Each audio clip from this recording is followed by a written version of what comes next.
pelajaran Google Meet hari ini, yaitu IPA dan Bahasa Indonesia.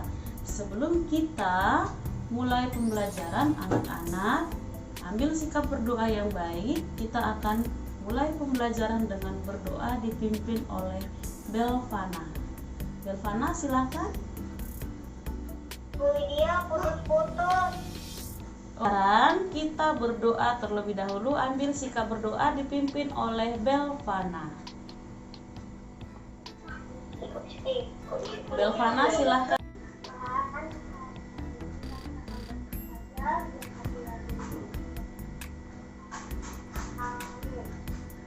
Atas nama Bapa dan Putra dan Roh Kudus. Terima kasih Belvana. Sekarang semua anak-anak siap, ambil sikap siap.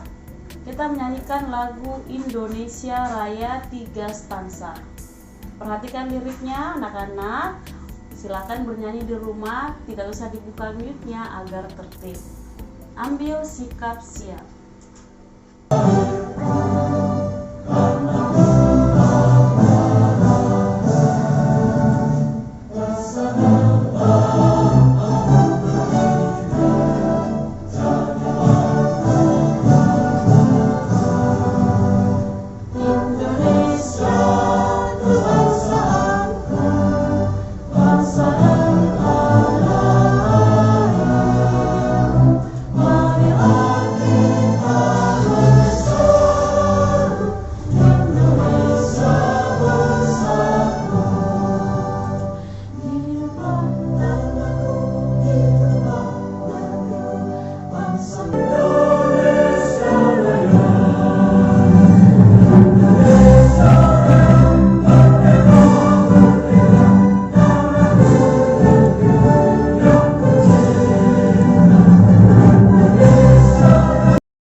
Telinga terbagi menjadi 3 bagian.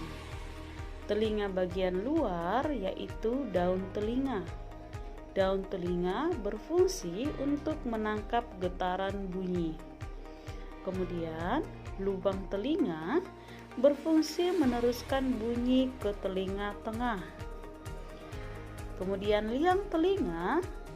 Pada liang telinga terdapat rambut halus yang berfungsi untuk menghalangi debu dan air yang masuk ke telinga.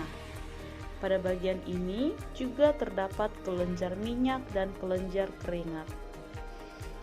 Telinga bagian tengah yaitu tulang-tulang pendengaran, berfungsi untuk meneruskan getaran bunyi ke koklea atau rumah siput. Kemudian gendang telinga berfungsi menerima getaran bunyi dari daun telinga dan meneruskannya ke tulang-tulang pendengaran. Telinga bagian dalam yaitu saluran setengah lingkaran, berfungsi membantu dan mempertahankan keseimbangan tubuh. Saraf pendengaran berfungsi meneruskan rangsangan bunyi ke otak. Kemudian koklea atau rumah siput berfungsi menerima dan meneruskan getaran bunyi ke saraf pendengaran. Saluran eustasius berfungsi untuk menghubungkan ruang telinga tengah dan faring. Faring adalah bagian yang menghubungkan mulut dengan kerongkongan. Inilah bagian-bagian dari telinga yang semua fungsinya saling berhubungan sehingga suara yang ditangkap oleh daun telinga disampaikan ke otak. Bagaimana proses mendengar bunyi? Bunyi dihasilkan oleh getaran. Kemudian, gelombang bunyi ditangkap oleh daun telinga. Kemudian, gelombang bunyi melalui liang telinga dihantarkan kepada gendang telinga. Kemudian bunyi menggetarkan gendang telinga. Getaran gendang telinga menggetarkan tulang-tulang pendengaran. Kemudian koklea menangkap getaran dari tulang-tulang pendengaran dan mengirimkannya ke saraf pendengaran. saraf pendengaran mengirim rangsangan bunyi ke otak. Kemudian otak menerjemahkan bunyi yang didengar. Proses mendengar bunyi ini berlangsung dengan sangat cepat. Pokok dan gagasan pendukung akan lebih mudah dipahami jika disusun dalam bentuk diagram.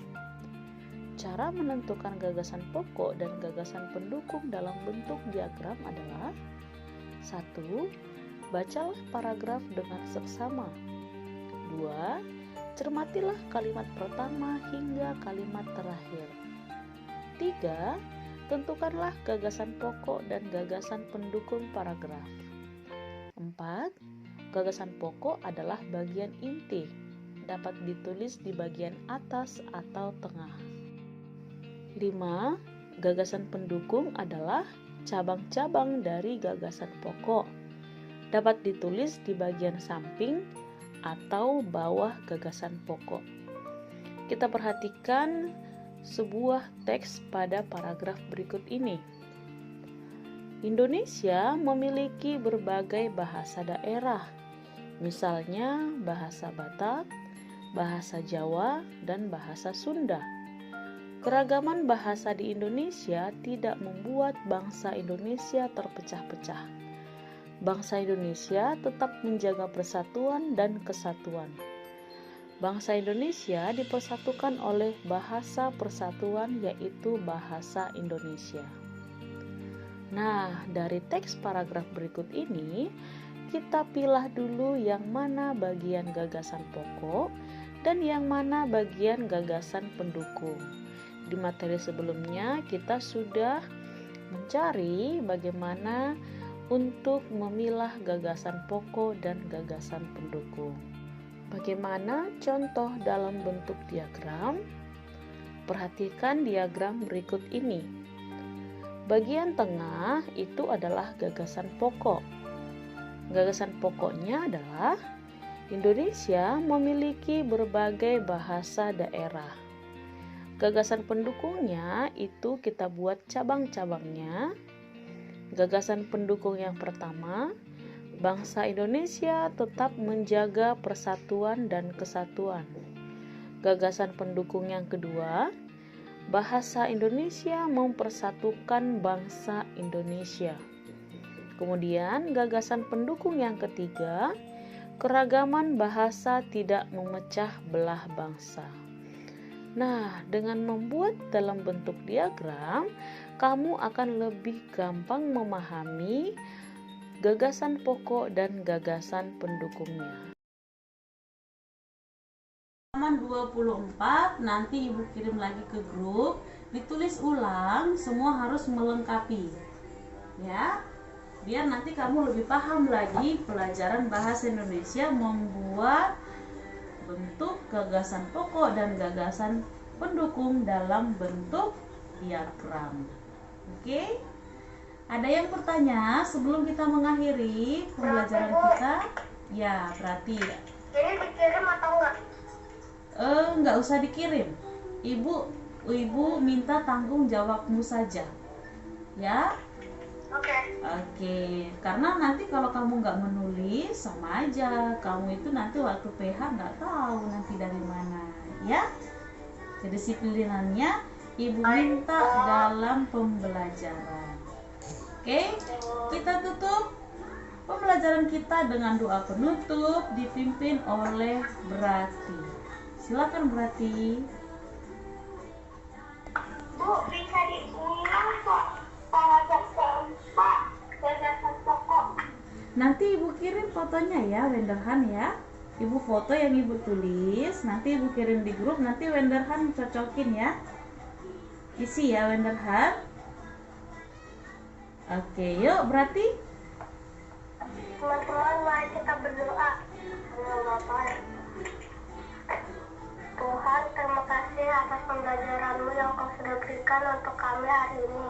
Semoga kita sehat dalam kegiatan-kegiatan nantinya. Tuhan, hilangkanlah corona agar kita bisa belajar di sekolah. Salam Maria, penuh rahmat Tuhan sertamu, terpujilah Engkau di antara wanita, bila buat tubuhnya Yesus, Santa Maria Bunda doakanlah kami yang menderita sekarang dan waktu kami mati. Amin. Dalam nama Bapa dan Putra dan Roh Kudus. Amin. Terima kasih anak-anak semuanya. Sampai bertemu kembali. Salam sehat selalu. Jika ada yang bertanya, boleh WA Ibu Widya ya. Oke. Dadah. Dadah. Ya. Apa? Boleh istirahat dulu. 15 menit lumayan nih, ada waktu 20 menit istirahat ya. Oke, sampai ketemu. Dadah. Salam sehat selalu.